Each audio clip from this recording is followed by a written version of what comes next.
the cells become so big that they go into your bloodstream. And then if they go into your bloodstream, they can go into your brain. And that obviously causes mental status decline. Or they can go into your spinal cord, which causes a lot of pain. Or they can go into your bones and cause bony pain. So that's how cancer can ultimately kill you, is because it basically consumes all your resources. Hey, everybody. Welcome back to Mike and the Doc Answer the Internet. I'm Mike. And I'm the doc. Got some more questions from the internet for you guys today. We're just going to jump right into it. But if you guys as a viewer want to see your questions featured in a future episode, make sure to leave it down in the comments section below and subscribe to stay up to date.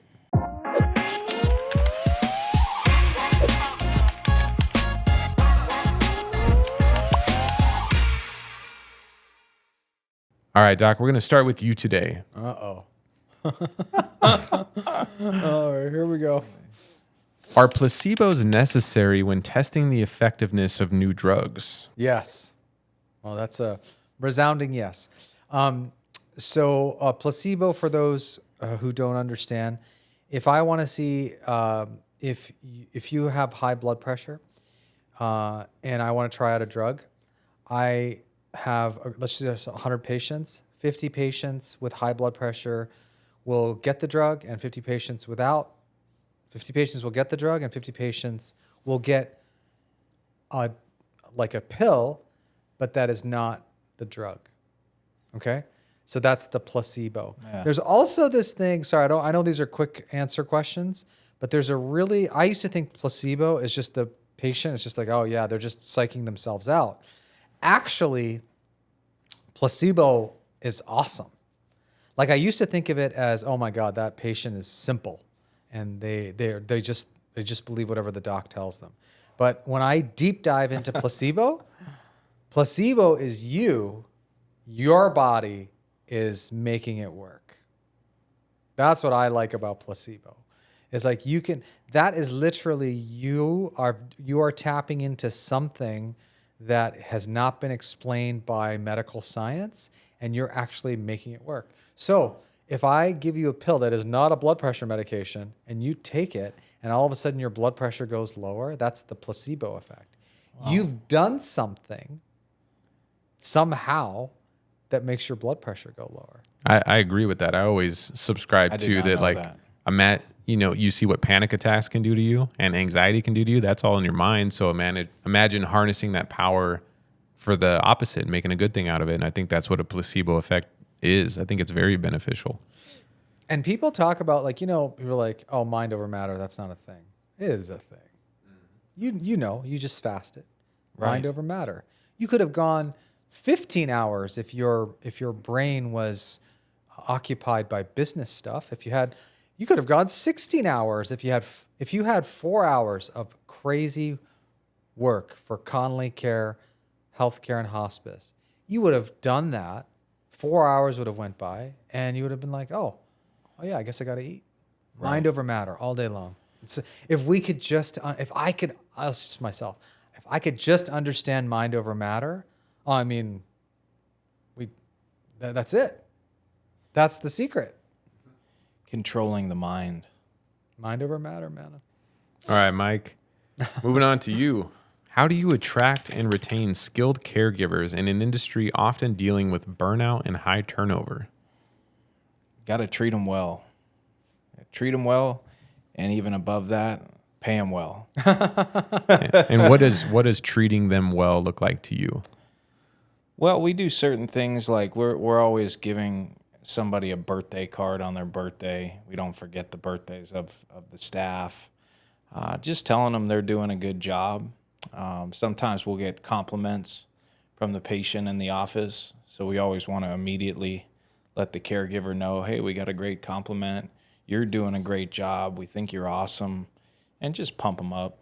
I like to, anytime I'm in the office, I just want to pump people up.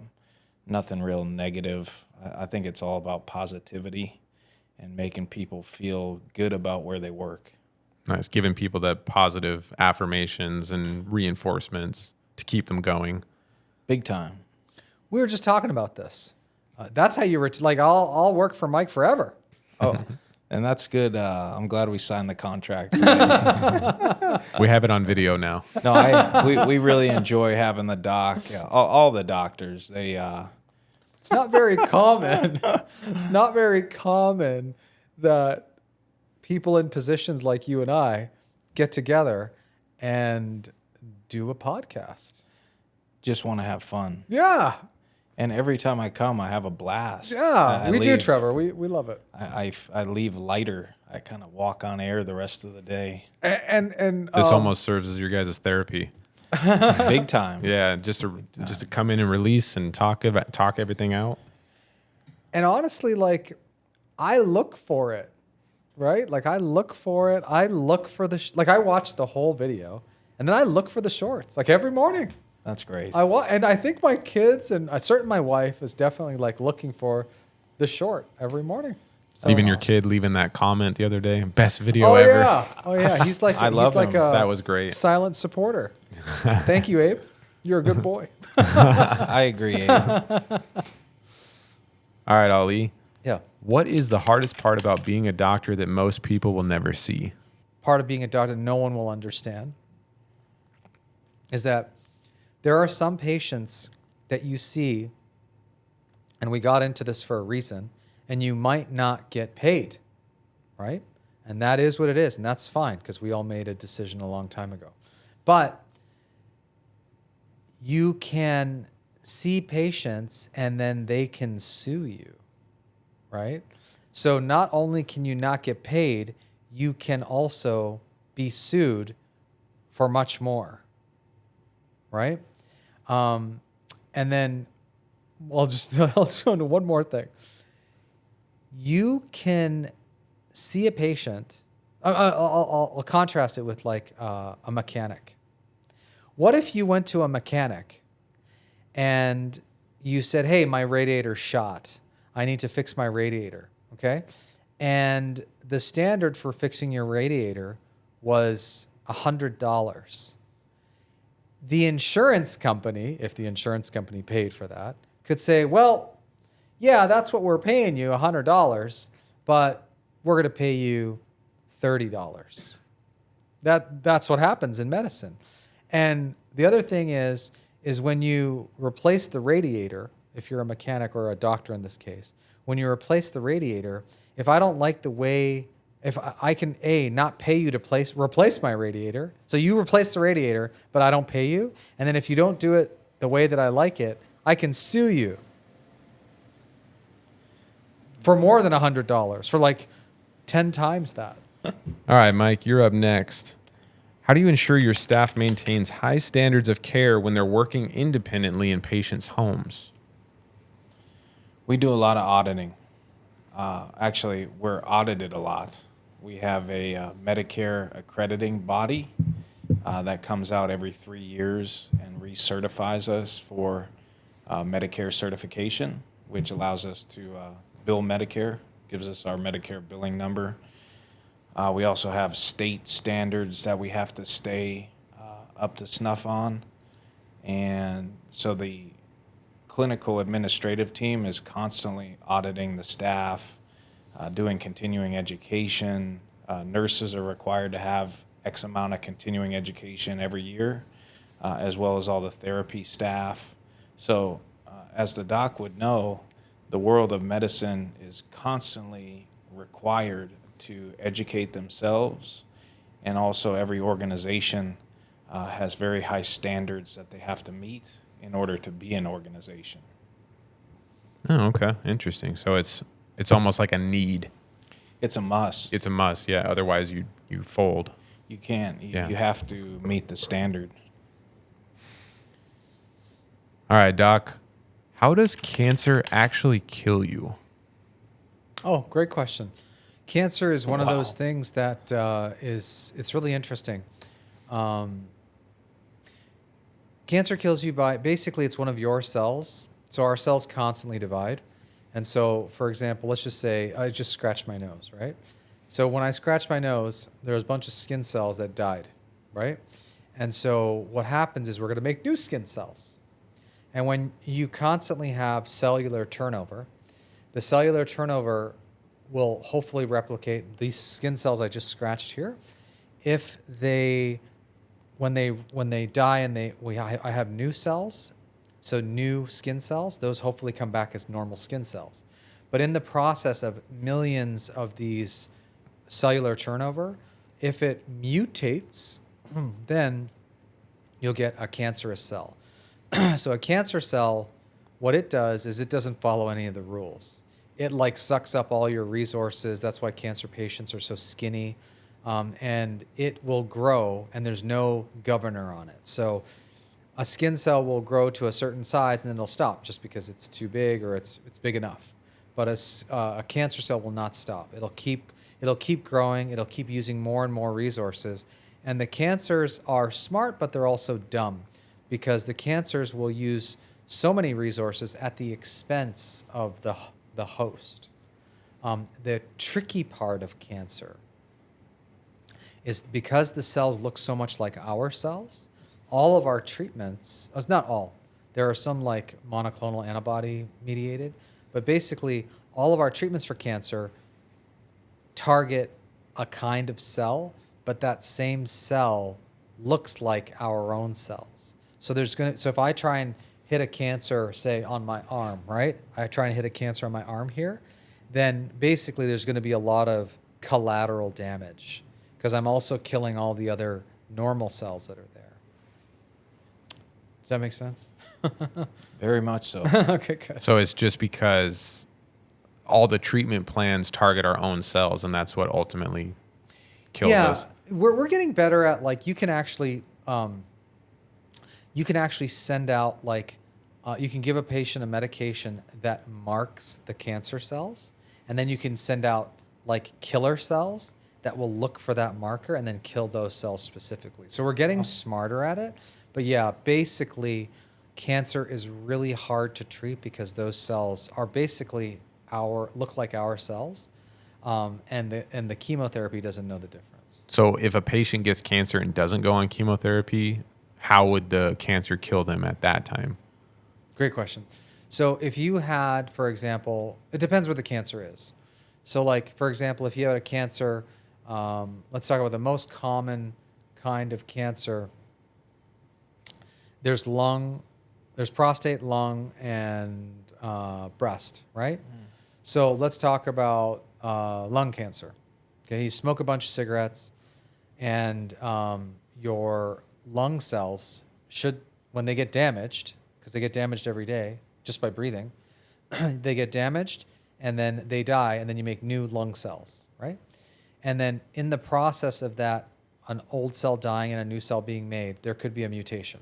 That lung cell is now, say, it's squamous cell that we talked about before. It turns into a squamous cell lung cancer.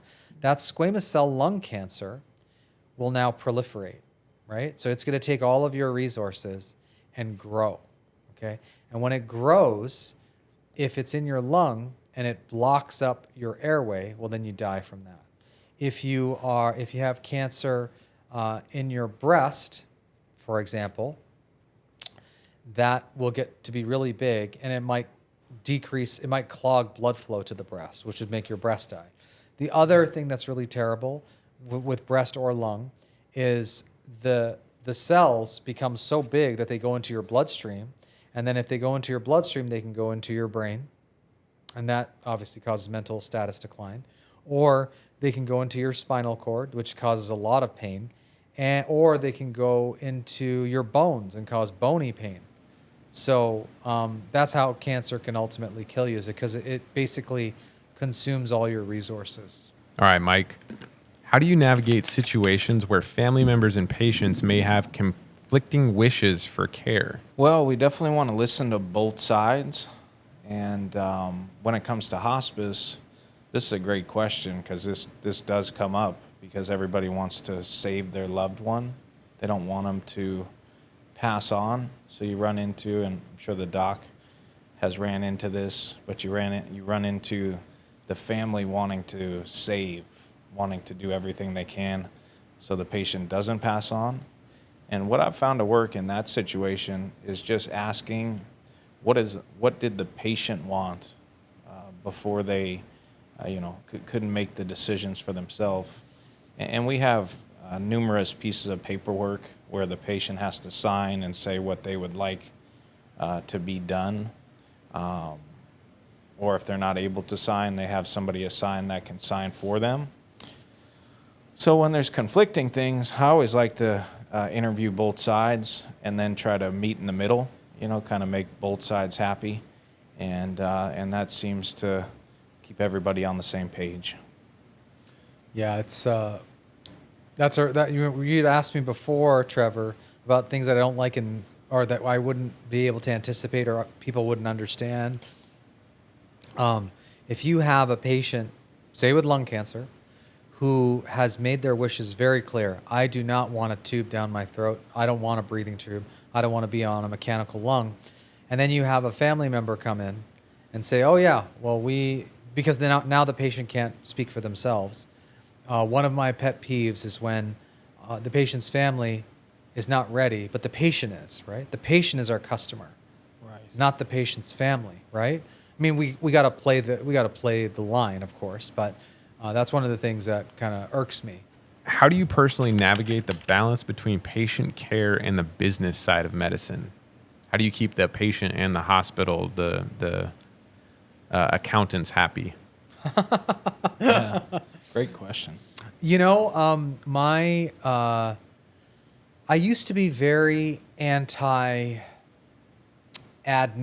anti-money, like not money, like obviously I like money, but I mean anti-accountants and all that. But I'll tell you what, if we can, this basically what we're getting to is called utilization. And there are other things out there. Specifically, my job currently at UMC is utilization. So these are the patients, we talked about this before. You have a patient who needs hospice and they can't contact a hospice company, so they admit them. Well, now this patient is going to be admitted for 4 days, and basically they're incurring, as is Medicare or whatever their insurance is, they're incurring the cost of keeping them as an inpatient at a hospital. And I understand that. Like, I used to be like, no, well, it doesn't matter. But no, it does matter, because if you get that patient adequately on hospice, then you keep that bed free for a patient who really needs it. And then the other thing is if you constantly, and so part of my job is to find patients that need to be in the hospital versus not. And so that's kind of one of my roles. But I would say if you can utilize the right resources, then you can keep the accountants happy, and then you keep the hospital doors open, right? Like, we've heard of hospitals shutting down. And also, and this is kind of like a political thing, hospitals can get grants from the government or the county, for example, but what if we could really effectively do utilization and only the patients that needed to be admitted were admitted? Well, then now that county hospital doesn't need to ask for money from the county, or they still get the money from the county, but then they can use that money towards something else. Does that make sense? It's all about utilization, is my opinion. And you'll find that there are plenty of criteria. And if you've been at it for like 20 years like I have, there's always a reason that you can keep somebody in the hospital, and it makes sense. Like, I'm finding out more now. Like, I'll give you an example. Somebody comes in who has a diagnosis of lung cancer, newly diagnosed that day. They came in with something that's totally unrelated. They came in with foot pain, and for whatever reason, they got a CT scan, and now they have lung cancer. If that lung cancer is not causing them not to breathe, or if that lung cancer is not related to the foot pain, then you can discharge that patient and have them follow up with a cancer doctor. Does that make sense? But if they come in and they're short of breath, and that's as a result of this lung cancer, well, then you got to bring them in. But now you have all the indications in the world to bring them in, and the insurance will pay for it, if they have insurance. The only thing I would add there is that a clinician that understands the accounting side of things, worth their weight in gold. It's hard to find that. So UMC definitely has a good one in yourself, Doc. Because I think the clinicians, like you said, how you started, they have the bleeding heart. So Yeah. they just want to treat and cure and help the patient. Yeah. And don't think about the money. Yeah, like to be honest, like let's just say we have systems in place for that patient. Let's just say that patient doesn't have insurance. Okay. So let's just say a patient that doesn't have insurance comes in with a lung mass. Again, they're not short of breath. They were just found to have something. You get them in on a Friday. They don't see the cancer doctor till Monday because it's not an emergency. And then on Tuesday or Wednesday, they get a biopsy. That's one day. Then we have to wait for the read of the biopsy. We're talking about maybe a week or two. Now think about how much 14 days costs, right?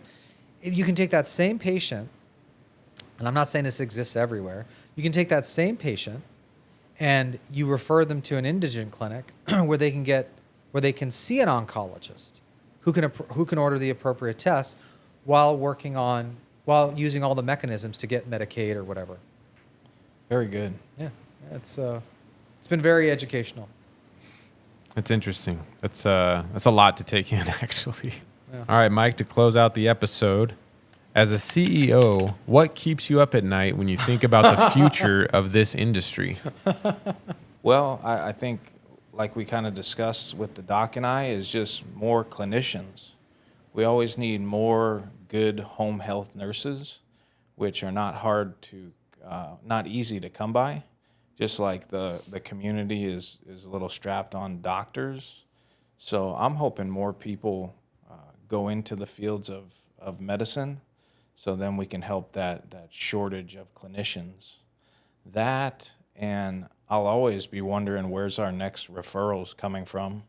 Even when I feel good about it, I'm always, you just always have to be strategizing, and just building a good team, which I believe we have now. So I think if you have a good team in place, you could worry a little bit less, but certain things, and I do separate the two. I've gotten a little bit better in my career, try to separate business and family and personal stuff, but it is always on my mind.